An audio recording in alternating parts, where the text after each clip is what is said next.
Hello students, good morning. My name is Omkar और मैं आप लोगों को केमिस्ट्री पढ़ाऊँगा। ठीक है, तो चलिए आज हम लोग एक मोल कंसेप्ट से एक बहुत इम्पॉर्टेंट टॉपिक पढ़ने वाले हैं विच इज़ स्टोइकियोमेट्री। ठीक है, स्टोइकियोमेट्री।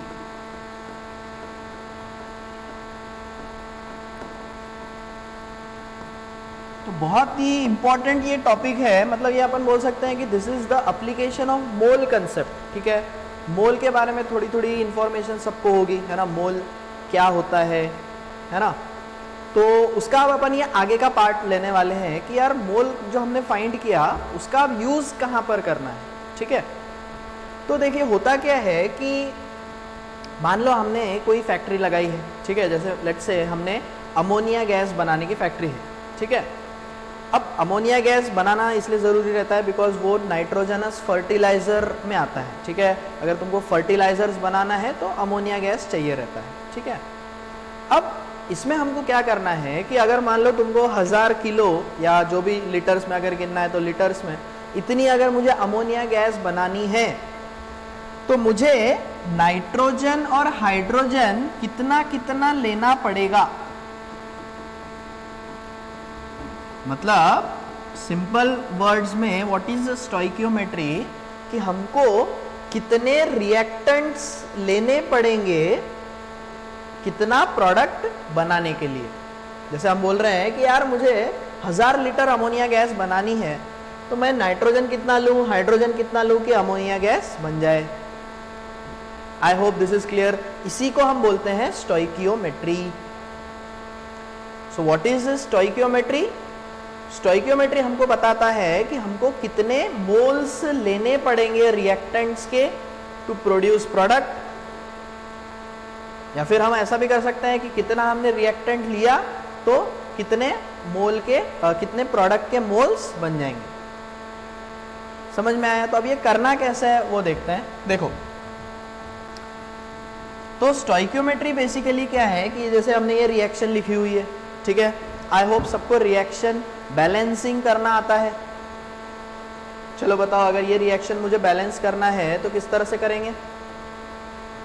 यहाँ पर 2 नाइट्रोजन दिख रहे हैं तो यहाँ पे पहले मैं 2 लगा देता हूँ। जैसे हमने यहाँ 2 लगाया, हाइड्रोजन 3 × 2 6 हाइड्रोजन हो गए। यहाँ पे तो 2 दिख रहे हैं तो इसलिए यहाँ पे लगा देंगे 3। तो इसको हम क्या बोलते हैं? This is a balanced chemical reaction. बराबर, this is a balanced chemical reaction. तो स्टोइकियोमेट्री हमेशा बैलेंस्ड केमिकल रिएक्शन में ही लगाना है। ठीक है, अब देखो ये जो चीजें हैं जैसे यहाँ पर हमने लिखा नहीं है तो वो, लेकिन वो अंडरस्टूड है 1 3 2। तो ये जो हमने 1 3 2 लगाया है इनको हम क्या बोलते हैं? They are known as stoichiometric coefficients. Stoichiometric coefficients. ठीक है, अब ये बहुत इंपॉर्टेंट है। अगर तुमको ये लिखना आ गया, बैलेंस करना आ गया तो आगे स्टोइकियोमेट्री बहुत ज्यादा सिंपल है। ओके, देखो कैसे।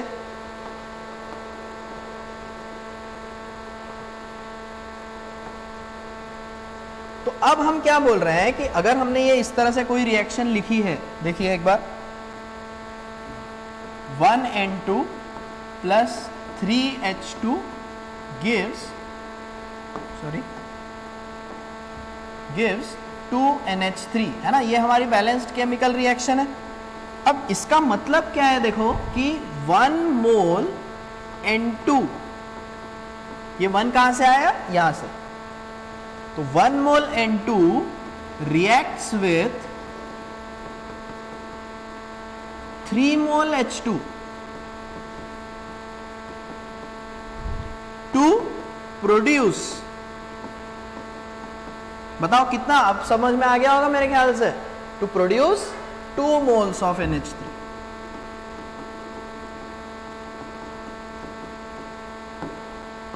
मेरे ख्याल से कंसेप्ट क्लियर है।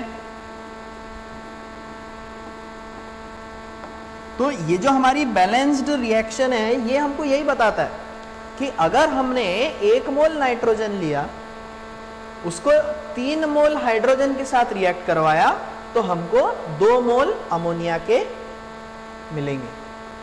तो इसी का हम फायदा उठाते हैं कि अगर तुमको रिएक्शन पता है तो अब मेरी बात क्लियर है कि मुझे कितना लेना पड़ेगा। ठीक है, तो ये तो इस तरह से अपन लिखते हैं, ये इसका मतलब पूरा राइटिंग में मैंने लिखा।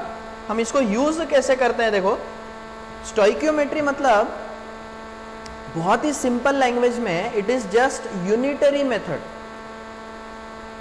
समझ में आया? जैसे अगर मान लो मैंने बोला कि यार 1 मोल नाइट्रोजन से 2 मोल अमोनिया बन रहा है, यूनिटरी मेथड सबने पढ़ा है। तो अगर 1 मोल नाइट्रोजन से 2 मोल बन रहा है, तो बताओ 5 मोल नाइट्रोजन लिए तो अमोनिया कितना बनेगा? 10 मोल, है ना? This is simple unitary method, है ना? देखो कैसे लिखते कैसे हैं, देखो अब इसको हमने बोला कि यार 1N2 है, तो 1N2 से 2NH3 बनता है, इस तरह से लिखते हैं अपन। तो हमने जैसे अभी क्वेश्चन दिया था मैंने कि यार अगर मेरे पास 5N2 है तो उससे कितना NH3 बनेगा? तो इसको यूनिटरी मेथड से कैसे सॉल्व करते हैं? Applying unitary method.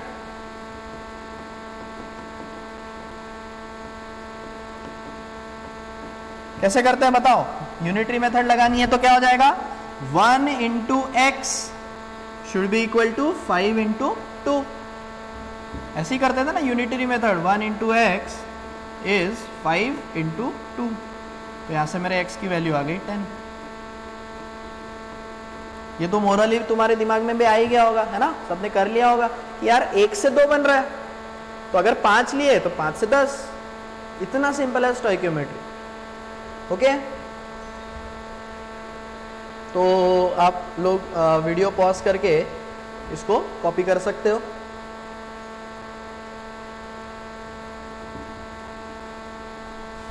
चलिए, तो नेक्स्ट एक क्वेश्चन करते हैं। देखो सिंपल एक और एग्जांपल लेते हैं। अगर जैसे हमको बोला कि P4 plus O2 gives P4O10, तो सबसे पहले मेन बात क्या है कि we have to balance the reaction. Stoichiometry is applicable only for balanced chemical reaction. चलो इसको बैलेंस करते हैं। तो यहां पर सीधा सीधा यहां पे 5 आ जाएगा, मतलब ये अपना बैलेंस्ड केमिकल रिएक्शन है। ठीक है, अब अगर मुझे स्टोइकियोमेट्री है, इसका मतलब क्या है कि 5 मोल अगर मैंने O2 लिए तो उससे 1 मोल P4O10 का बनता है। तो बताओ अगर मान लो मैंने 10 मोल O2 लिए तो उससे P4O10 कितना बनेगा? स्टोइकियोमेट्री लगा दो, सॉरी यूनिटरी मेथड लगाओ। 5 into x is equal to 10 into 1, तो 5x इज इक्वल टू 10, तो x आ गया 2। इसका मतलब अगर मैंने O2 के 10 मोल लिए होते तो मेरे P4O10 के 2 मोल्स बनते। सबको समझ में आ रहा है? ठीक है, चलिए अब एक एग्जाम्पल करते हैं हम, प्रॉपर एग्जाम्पल, जिसमें हमको निकालना है कि रिएक्टेंट्स कितना यूज होगा। ठीक है, इसको कॉपी कर लो। चलिए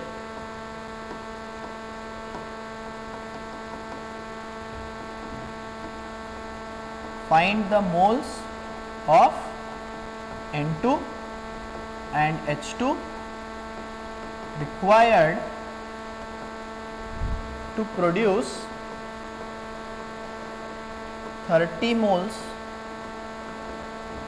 of NH3।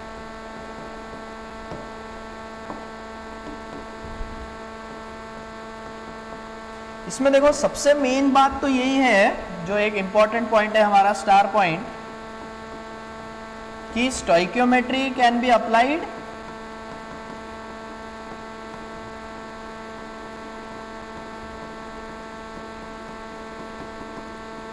ओनली फॉर या फिर only on balanced reaction.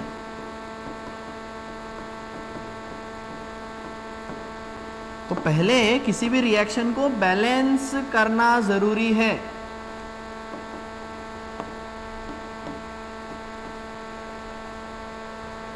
I hope this is clear. Balance किए बिना नहीं लगा सकते हैं, अदरवाइज तो वो हमेशा 1 1 1 ही आएगा, लेकिन ऐसा नहीं है, है ना। चलिए, तो हमारा सबसे पहला काम यही होना चाहिए कि जो भी हमको बोला है उसकी रिएक्शन लिख लो। तो मुझे बताओ इसकी रिएक्शन अभी हमने जस्ट लिखी थी, N2 plus H2 gives NH3।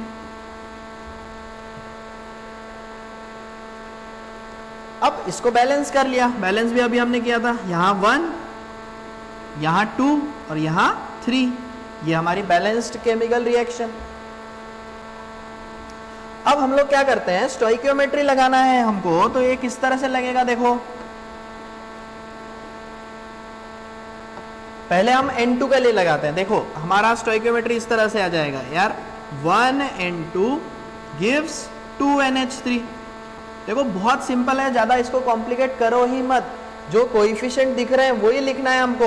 यहाँ पे 1N2 है और यहाँ पे 2NH3 है, तो 1N2 से 2NH3। सिमिलरली मैं बोल सकता हूं 3H2 गिव्स 2NH3, 3H2 से 2NH3 बस। अब हमको क्या बोला है, प्रोड्यूस 30 मोल्स ऑफ NH3। इसका मतलब मुझे NH3 के 30 मोल्स प्रोड्यूस करने हैं। तो अब मुझे पता करना है कि N2 के कितने मोल्स लगेंगे और H2 के कितने मोल्स लगेंगे। क्या ये समझ में आया सबको? सिंपल, मैंने जो यहाँ पे मुझे दिख रहा था वो मैंने यहाँ पे लिख लिया, 1N2 gives 2NH3 and 3H2 gives 2NH3। फिर हमको बोला है, क्वेश्चन में ही बोला है ये, है ना, ये क्वेश्चन में तुमको पढ़ना पड़ेगा बराबर कि किसका पूछा है। जैसे अगर मान लो मुझे नाइट्रोजन के गिवन रहते तो मैं यहाँ पर लिखता, लेकिन क्वेश्चन में ही मुझे अमोनिया के पूछे हैं कि अमोनिया के 30 मोल्स बनाने के लिए N2 कितना चाहिए, तो ये अपन ने इस तरफ लिखा। अब आगे का कुछ नहीं, सिंपल है, क्रॉस मल्टीप्लाई कर दो, तो 1 इंटू 30 यह आ जाएगा, 1 इंटू 30 should be 2x,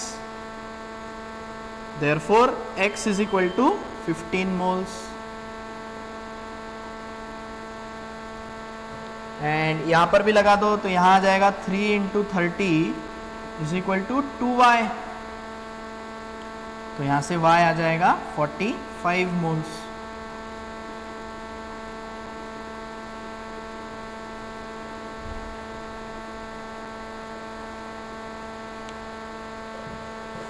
इसका मतलब क्या है कि N2 के मुझे 15 मोल्स लेने पड़ेंगे और H2 के 45 मोल्स लेने पड़ेंगे, तब जाके हमारे अमोनिया के 30 मोल्स बनेंगे। I hope this concept is clear. आपको स्टोइकियोमेट्री क्या है, कैसे अप्लाई करना है, समझ में आ गया? ओके, एक बार इसको कॉपी कर लीजिए।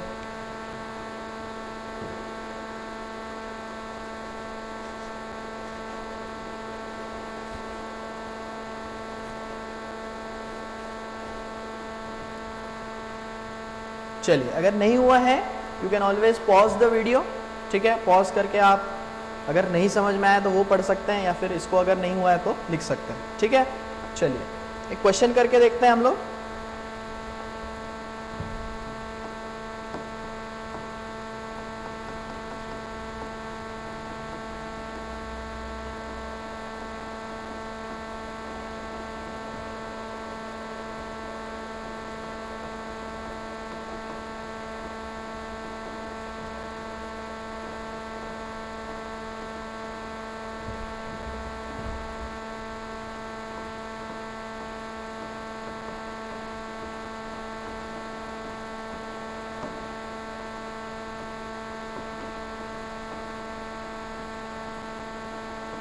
ठीक है, ये हमको रिएक्शन क्वेश्चन में गिवन है और हमको बोला है O2 required to produce 20 moles of SO3।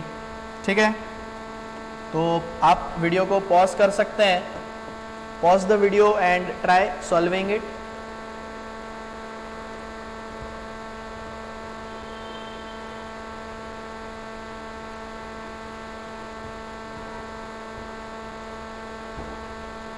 चलिए, तो इसको पहले हमको बैलेंस करना है, ठीक है। तो balanced chemical reaction will be, यहाँ 8 आ जाएगा और यहाँ पे 12 आ जाएगा। तो यहाँ से अब मेरा इक्वेशन क्लियर है कि जब मैं 12 O2 लूँगा तब जाके 8 SO3 बनेंगे। तो मुझे अगर 20 मोल्स ऑफ SO3 बनाने हैं तो मुझे ये कितना लेना पड़ेगा? तो अपना आंसर आ जाएगा 12 × 20 is equal to 8x, therefore x is equal to 30। इसका मतलब मुझे कितने मोल्स लेने पड़ेंगे O2 के? 30 मोल्स O2 के लेने पड़ेंगे, तब जाके 20 मोल SO3 के बनेंगे। आई होप सबका आ गया है। ओके, चलिए बढ़िया। एक और क्वेश्चन करते हैं। इस बार हम लोग थोड़ा उल्टा करते हैं।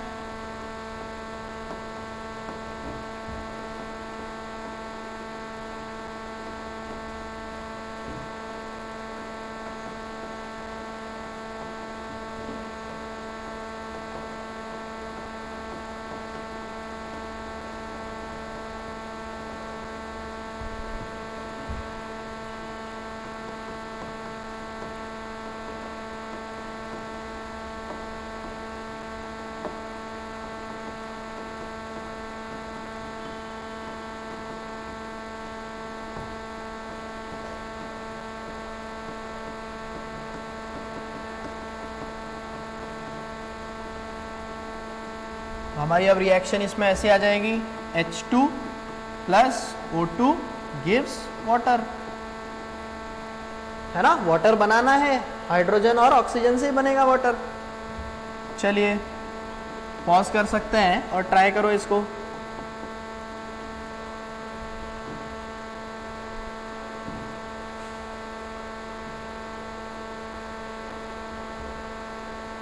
चलिए हो गया होगा, है ना।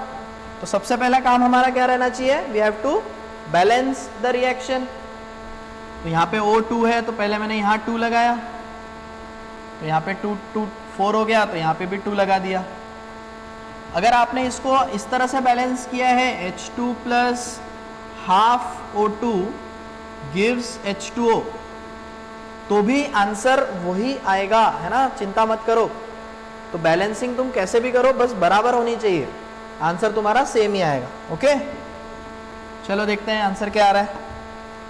तो अब हमारा इक्वेशन किसके बीच में करना है? हाँ, ये लोग बच्चे इसमें भी कंफ्यूज रहते हैं कि हम स्टोइकियोमेट्री अप्लाई किसके बीच में करेंगे।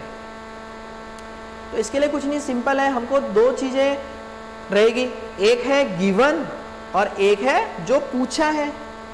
अब क्वेश्चन पढ़ के मुझे ये पता चल रहा है कि how many moles of water will be form, मतलब वाटर कितना बनेगा वो पूछा है, तो वाटर को तो लेना ही पड़ेगा, वाटर को तो लेना ही पड़ेगा। और गिवन क्या है क्वेश्चन में? If you take 16 moles of oxygen, मतलब मुझे अब हाइड्रोजन का डेटा तो गिवन ही नहीं है, मुझे डेटा गिवन है ऑक्सीजन का, तो मैं ऑक्सीजन के साथ स्टोइकियोमेट्री लगाऊंगा। तो 1 O2 से 2 H2O बन रहा है। हमको बोला है 16 मोल्स ऑफ ऑक्सीजन लिए हैं, तो वाटर कितना बनेगा? क्रॉस कर देंगे, 1 × x इज इक्वल टू 16 × 2। यहां से मेरा x आ गया 32 मोल्स।